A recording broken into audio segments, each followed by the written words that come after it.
We're here in June, it's a weekend. It's the 10th annual Big Apple Barbecue. I've never been to this event because I'm really never in New York on weekends. 10th annual. Every year it's gotten better. This is 17 of the best barbecue pit crews in America who have come to New York City to give us their stuff. They've traveled 1,500, 2,000 miles to get here. They brought their wood, they brought their protein, they brought their pits. I'm stoked. I love barbecue, and to think that I can walk out of my apartment tomorrow, come up here, and see the best barbecue in America here, like at my feet, this can't be missed. So, Barbecue 101, Big Apple, number 10, 17 crews. Get ready, we're eating. I'm Mike Colameco, chef and food lover. Come with me and meet some of today's most interesting chefs and their crews that work in their kitchens. Real chefs, real restaurants, and real recipes. That's what's on the menu. This is Mike Colameco's Real Food. If you want to do a show about barbecue, it's a 2-day shoot, folks. Real Q takes time, as in 18 plus hours on smoke, low and slow, as they say. So this isn't your normal Friday night in Midtown Manhattan. Streets are closed all around Madison Square Park. Cords of wood and tons of charcoal are getting ferried about, and there's lots of pork. Ribs, whole hogs, you name it.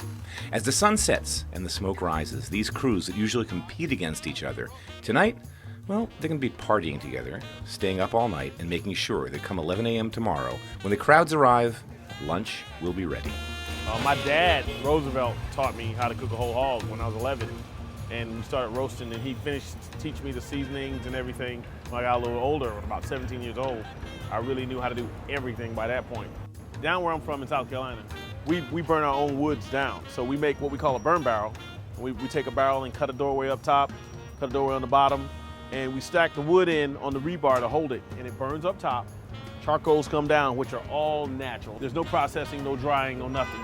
You see where everything comes from before it hits the bottom. You're making your own charcoal, Exactly. period, from wood. From wood. And you can just see it falling down there. Exactly. When you get enough, you get a shovel into the pits. And you fire your pits. That's crazy. How many pigs you cooking? I plan to do 24 this weekend, maybe 25. These are big full-grown suckers. Yeah. 150, 160 pounds? They average 150 pounds plus. And this has to be, you're doing this 24 hours, so someone's going to be here all night long doing this. Oh, yeah. All night long. It's the only way to do it. Only way to do it. Only way to do it. There's no walking away. No walking away. Only when it's time to eat. The more I talk to Southern chefs and I explore the history, you were really the original American cuisine, and this whole locavore thing, I mean, you know, everyone thinks that was invented in Berkeley or Brooklyn. It's been down south since day one. Well, we were poor for a long time. Like Southern Italy, like all those regions. So farm to table ties, it's not a shtick of the moment. Survival. It's a way of life. Yeah. And it is endured in the South. If you talk about farm to table, they don't know what you're talking about. If you say, this is the way my granddaddy ate, right. He ate close to the farm, yeah. They recognize that. Let me fix you up. You can feed me any day of the week. Well, Ubon first, the name comes from my father. He was Ubon Roark, and the sauce is named for him. This was a family recipe that's been passed down from his mother and father. My daddy died in the 1980s. After he died, people would say, Gary, if you're gonna make some of Ubon sauce, make me a quart or make me a gallon. I had standing orders. It didn't matter if I made it every week or every month. They wanted a quart or a gallon every time I made it.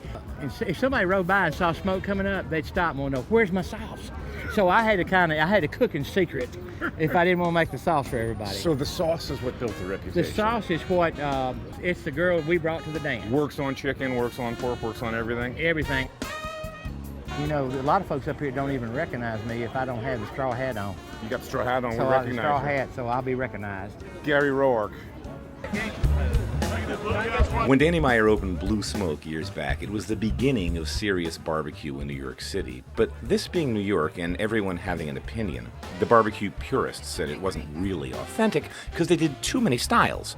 So Danny, being Danny, hatched the idea to appease the critics by hosting an event right there on the street in front of Blue Smoke, where he'd close the street off for the weekend and invite a small group of the best barbecue teams he could in America to bring authentic barbecue to New York City. Well, it rained that day, there was only 7 crews, and it was packed both days. As they say, 10 years later, the rest is history.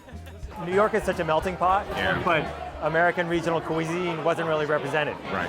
So we really Not wanted, barbecue. Not Certainly barbecue, not no. barbecue. So we really wanted to create a place for people to have a little road trip right here in New York. Blue Smoke, what we wanted to do is bring, pay homage to all the different regional styles instead of being, dedicated to Carolina or Texas or whatnot.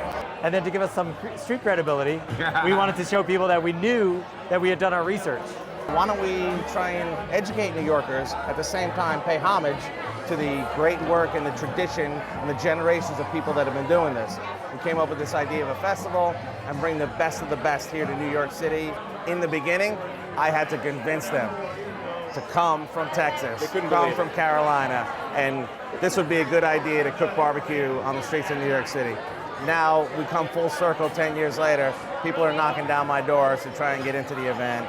I can honestly say the best barbecue in the country, and as you know, just like jazz, barbecue is an American tradition, so the best barbecue in the world is being served right this weekend on Madison Avenue. In fact, our first year we had 6,000, and this year we're going to have 125,000 within 10 years. It's amazing. Do you guys ever sleep? We will rotate. We'll run shifts.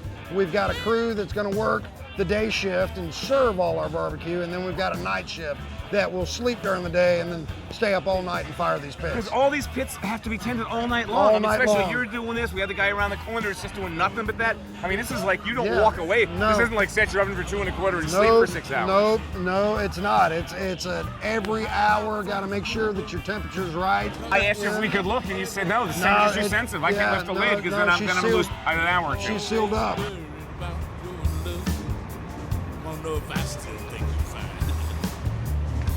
So let me ease your mind.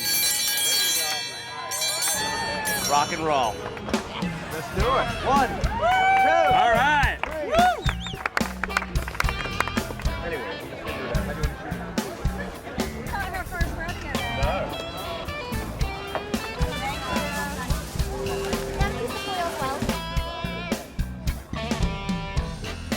Yeah, I'm actually from Southern Illinois, down the tip of Illinois. My family have taught me barbecue. My dad, his brothers. It's always, it's about friends and family get together. And, they're going to have a pastor reunion. They get together, a fundraiser, and they say, "Well, will you barbecue for us?" Yeah, I'll get the meat and I'll cook whatever you want. What I refer to as a perfect barbecue is when you got a combination. I can tell what I'm eating. It's chicken, it's beef, it's pork. I can tell what the product is. I can taste some of the spice, the dry rub, as we call it, magic dust. Then I can taste some of the sauce. And then in the background, here comes the smoke. And then you got a rodeo going on at that point in time. You got 4 of those flavors just dancing inside of your mouth. All right. There she goes. First time I've ever seen a sauce fountain. Just walk right across underneath there, and you can get the amount that you want. Look at that smoke in there too, that color. Yeah, they'll be nice and pink. If it is gray in color or white, that means it's never seen charcoal or wood, which there's a lot of places out there that do that. Now tell me about these beans, because this is not just everyday beans. Well, I love beans. No, it's not. This is not your everyday beans. We got 5 kinds of beans in here. You got your large red kidney beans, you got butter beans, you got your regular pork and beans, you got pinto beans, which is a chili bean, and then you always add a mystery bean. Ribs and beans, man. Does it get any better than this? I don't know if it does. If it does, call me, will you?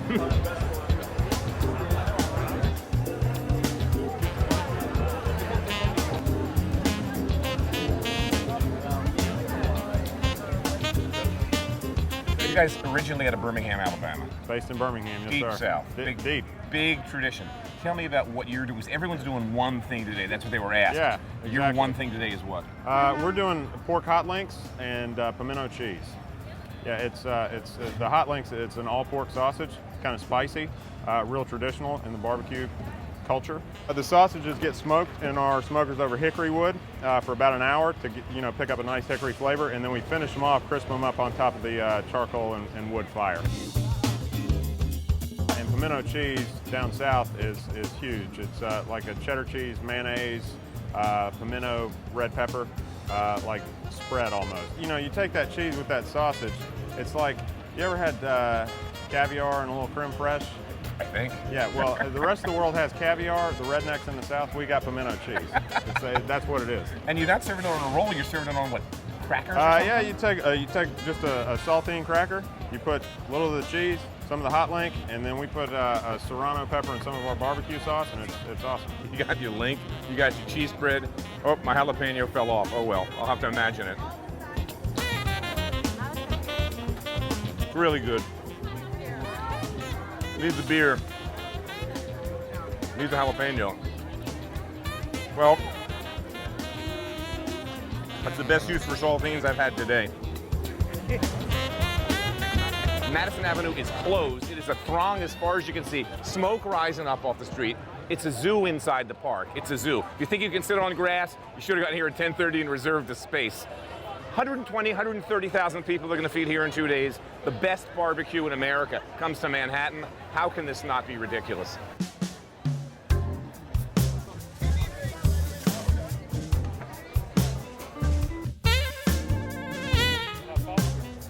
Talk a little bit about your style, how you do the ribs. You know, as far as I start off with the rib, I use a honey mustard glaze. I put some of my $1 Million dry rub on there.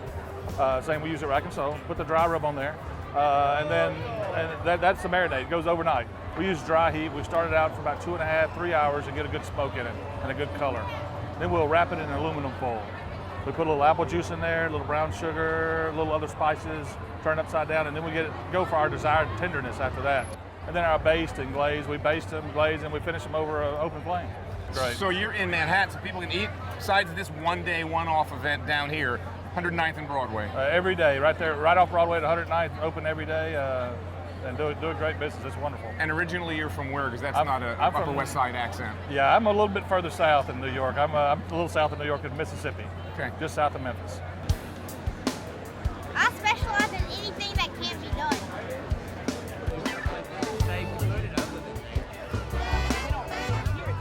Talk to me about that piece All right, of meat. It's got a bone in it. This piece of meat has got a bone in it. We're gonna put some Ubons in here because I want you to try that. Sauce the family made famous. It's a family made. How long's this been on smoke? Well, yesterday when you were here, it's been on for probably 14 hours. 12, 14 hours. All right, now it's gonna be hot, so be careful. Oh man, it's like so tender too. Don't you hate it? The sauce to me is it's a real good marriage to the pulled pork. Well, you've got some vinegar in there. It's You've got some vinegar, acid some in there. sweet. It's a good enhancement for the meat. You still don't lose that taste of that smoked meat, and you've got a really good product with the two of them together. Good marriage. Are you ready to serve 8,000 of these things? We're gonna do it. We're gonna do it. Thank you, brother. Yes, sir, man. Thank you. This is the barbecue handshake, by the way. Right That's there. it, Right there. That's it. We gotta learn that.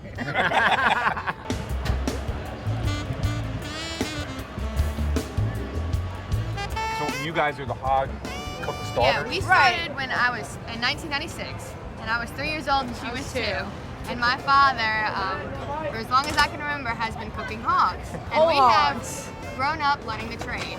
So you're the next generation? Yeah, we have Exactly right. 5 generations now at Ubon's because we have little babies now in the team. So yeah. And I like to see the female faces in this because it's pretty Oh, much yeah. a guy's show. It's a male-dominating barbecue world, but Oh yeah, and there's nothing more attractive to a man than to have like cute girls that can like talk meat. Oh yeah, and it's just so pull good. out meat out of a hog and just feed you. Oh yeah, We're all over that.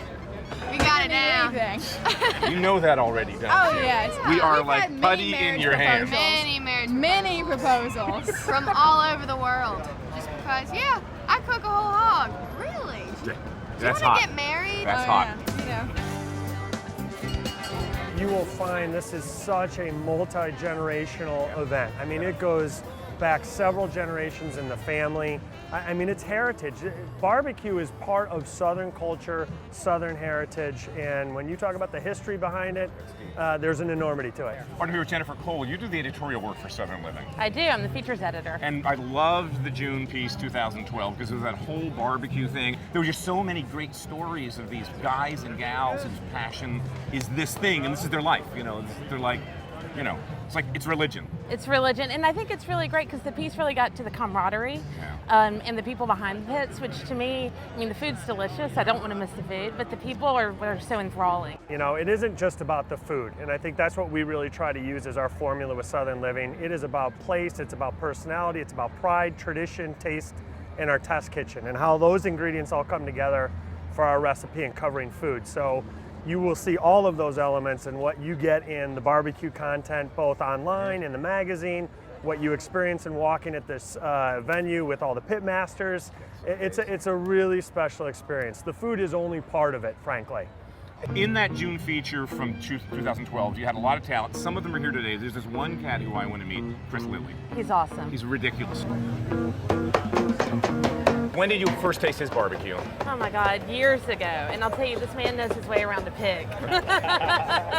Tell me about your backstory. You're based where? We're in Decatur, Alabama. Big Bob Gibson Barbecue. We've been in the restaurant business since 1925. My wife's great-grandfather started the barbecue restaurant in Decatur. And 4 generations, we've been doing this every day, 24/7. Now I'm here in New York City. How about that? The Big Bob Gibsons, we won Memphis in May, the Grand Championship, 3 times with our pork shoulder. That's huge. We've won 8 individual world championships just with our pork, and that's what we're doing today. So we do a simple brine, apple juice-based brine, but we inject it so it gets in quick, and we got full flavor all the way to the bone. What's on your rub? We do 3 different peppers. We do red pepper, black pepper, and white pepper, so they hit you at different times when you eat the pork. And then I do what I call transition spices. So that's things like chili powder, cumin, paprika, something for color and something to pull everything together. And then I like to add my signature spices, and I like stuff like a little bit more cumin, some coriander, more garlic, a lot of garlic in there as well. So just line it up. And that's like on a the culinary so we got lion on the inside, we got crust on the outside, and then we got how long in smoke? Because like you said, you were overnight. So this is 12, 14 hours? 12 to 14 hours.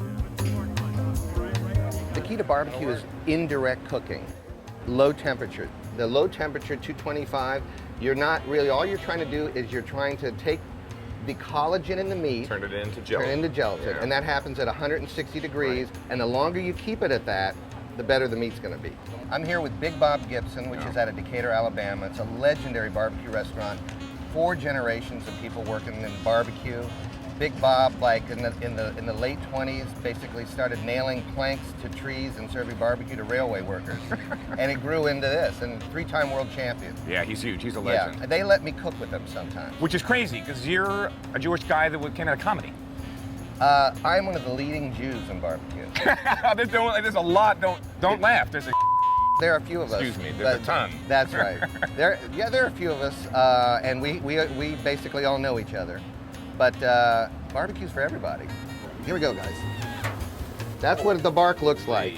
It's a nice dark flavor. That's caramelization of the rubs. That's exactly good flavor pork. We're going down now.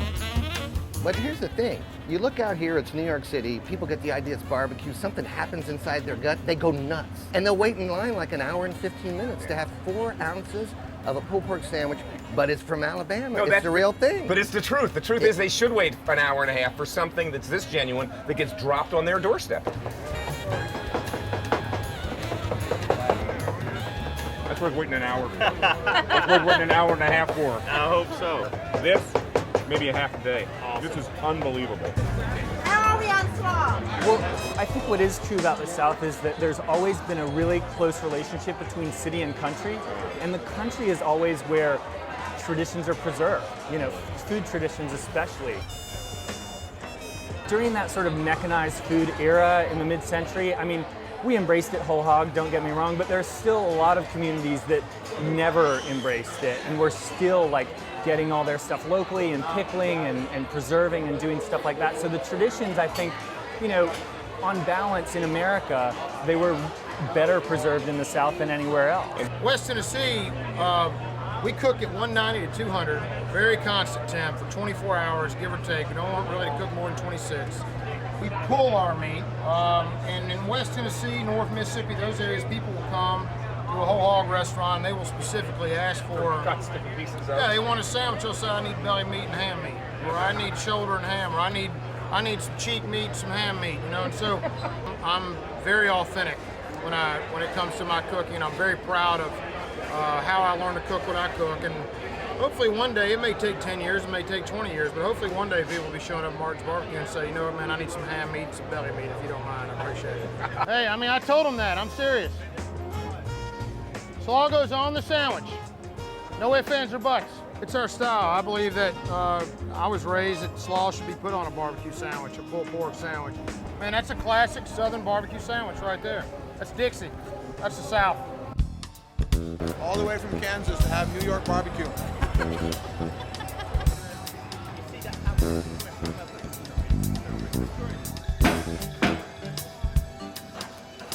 This is so old school. I mean, the more I'm walking around, the more I'm realizing, and everyone's telling me what you're doing here is as old school as it gets. Very old. And there's days when you do this when you really don't sleep. Yeah, there are. It's like an all-night thing. It just got to be that's the way it is. That's the way it is. I got to make sure everything's right. How's it taste? Great.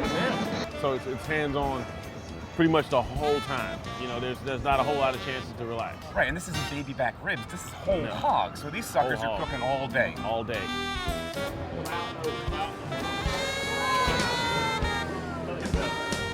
Anyway, this is Rodney Scott. So first guy I meet here, Sean Brock, one of the great chefs in America down in Charleston. Sean Brock says, this is the deal. This is what you have to try. So I'm gonna skip the white bread because I don't need it. Just a beautiful piece of pork with some sauce.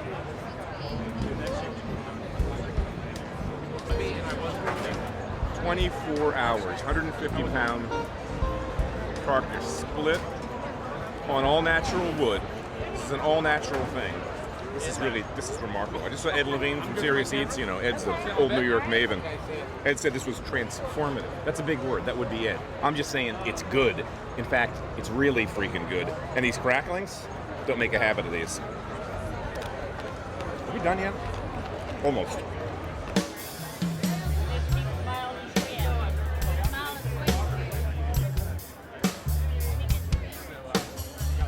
You know, I don't know how many people we're going to serve today, but the lines are long. But the people are happy, and that's the whole thing about this new. That's what brings me back every year. The smiles of people. They're really glad you took the time to come up and did a little pit time on Madison Avenue.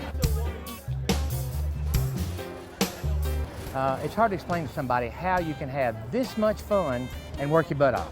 but it is. And because cooking is such a part of our life and our lifestyle that you know, I'll cook at the restaurant and I'll go home and I'll say, ooh, what am I going to fix? Because I love it. It's relaxing and I enjoy it. The question was kind of like, can you cook real barbecue in New York City? Why not? You know, barbecue is not a concept, it's a culture. And that's the hard thing for a lot of people to be able to grasp. It comes from the heart, you know. You put your heart and soul in it. I'll give you the barbecue handshake. Thank you, brother.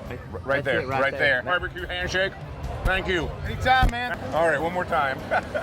It was sunny, cloudy, it rained, the sun came out again. Who cares? It's barbecue. I had some white peach moonshine over there. I'm not kidding. I had like a quart bottle. Stuff was unbelievable. So on that note, this is my last bite of barbecue. I can't do anymore. I'm full of barbecue. And if you've noticed, I'm picking up a Southern accent. It's a little bit of a Southern accent from hanging out here all day. So I'm just gonna bite into this barbecue here and sign off and see y'all next week, okay? I'm gonna make a mess, so my last bite before we say bye-bye.